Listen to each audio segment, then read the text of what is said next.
Wassalatu wassalamu ala rasulillah nabiyina Muhammad bin Abdullah wa ala alihi wa sahbihi ajma'in. Yan uwana maza da mata, ina muku barka da warhaka. Kamar kullum Shu'aibu Ibrahim Akarami kuke tare da shi. Akwai mata da suka dingi complain, sun yi complain sosai waɗanda Allah subhanahu wata'ala yake jarabta. Ta haihu ne haihuwa 5, 6, 7, 8 sai ta samu buɗuwa ta ciki. Wata kuma ƙara ta aka yi wajen haihuwa. Wata kuma ba ƙara ta aka yi ba, a'a buɗewar ce ta zamanto ta buɗu sosai, wanda za ka ji har idan ta yi gohon sallah za ta ji iska tana fita a cikin jikinta, ko kuma ta zo za ta zauna za ta ji iska tana fita a jikinta, kuma ba infection gare ta ba, a'a ta buɗe ne, ko kuma ana mu'amala sai iska ta rika fita a jikinta. Wannan shi yake nuna maka cewa tabbas ta buɗuwa kuma ta ciki. Ƙarin bayani akan wannan magani ne muka samar da shi, wanda za a yi amfani da shi akan buɗuwa ta ciki. Duk matar da ta san ta samu wannan buɗuwar, wata kuma ɗinki za a yi ɗinkin so ɗaya ya warware, a ƙara ya warware, a ƙara ya warware. To ga abin da za ki amfani da shi, insha Allahu rabbi za ki samu matsewa ta ciki. Ina maimaita, buɗuwa ta ciki. Wannan shine abin da muka tanada muku.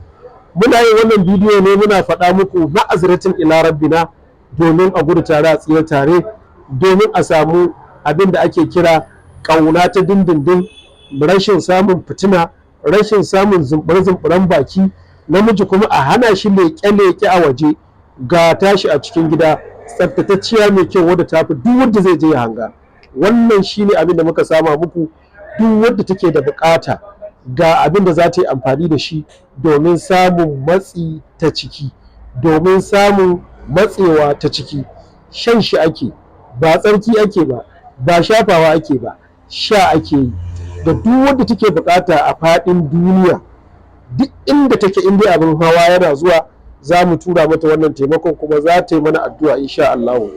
Wannan shine magani na matsi na ciki, wanda kuma muke tallata muku yau da kullum. Shi yana yin aiki ne da infection, wanda muke baku sabulun tsarki, shi kuma yana wanke duk wani abu da yake tattare a gaban mace, wanda yake sa mata ƙaiƙayi ko ƙuraje ko fita farin ruwa ko duka. shi ne sabulun tsarki.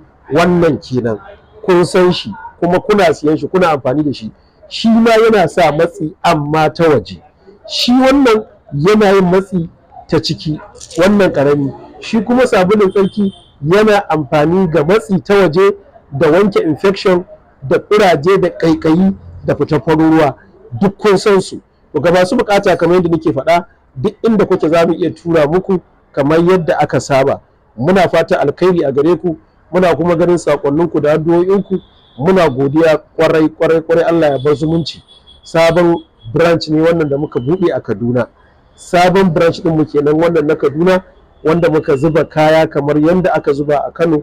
Muna fatan Allah subhanahu wataala ya datar da mu, ya ba mu lafiya dawwamammiya. Ma'assalam.